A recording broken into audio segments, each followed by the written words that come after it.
Izay ny amin'ny vovomifa makasika kosa indray ilay loza mpifamoivoizana nahafatesana mpianatra enina mianadahy tsy mahitsy ny zoma lasa teo dia tonga nitsidika ireo mana-manjo namoy ny menaky ny ainy sy nitondra fampionona na ny ray aman-dreny ny mpikambana avy amin'ny governemanta izay notarihan'ny praiministra Mahafaly Solonandrasana Olivier ny Sabotsy lasa teo.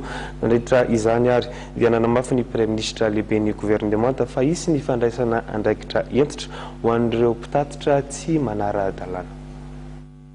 Handray andraikitra entitra ny praiministra Mahafaly Solonandrasana Olivier manoloana ny tsy fanarahan-dalàna ataon'ny fitaterana eto an-drenivohitra fa indrindra amin'ny tsy fitandremana ataon'ireo mpamily izay nahafatesana ain'olona maro tao anatin'indray andro nandritra ny loza mpifamoivoizana tsy mahitsy sy digy ny zoma lasa teo.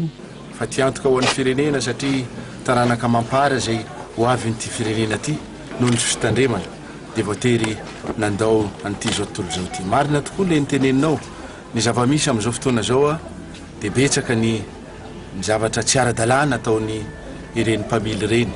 Io na mpamily tanety na ireo mpamily ny sambo eny an-dranomasina ihany koa.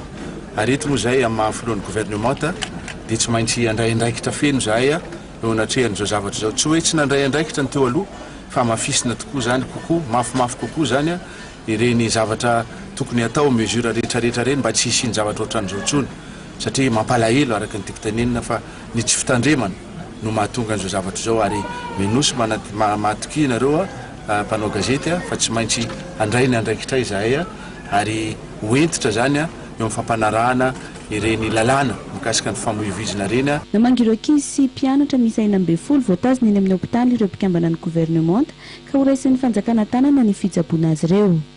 Tapatanana tapatongotra voadonany amin'ny loha ireo no kamaronina azy ireo ankizy manodidina ny enaka hatramin'ny 7 taona niaran'ny lozam-pifamoivoizana tsy mahitsy rehefa avy nitsangatsangana tany an-dranovelona ny zoma lasa teo. Mbola tsy mahatsiaro tena kosa ilay mpampianatra iray hatramin'ny nandalovana teny amin'ny hopitaly.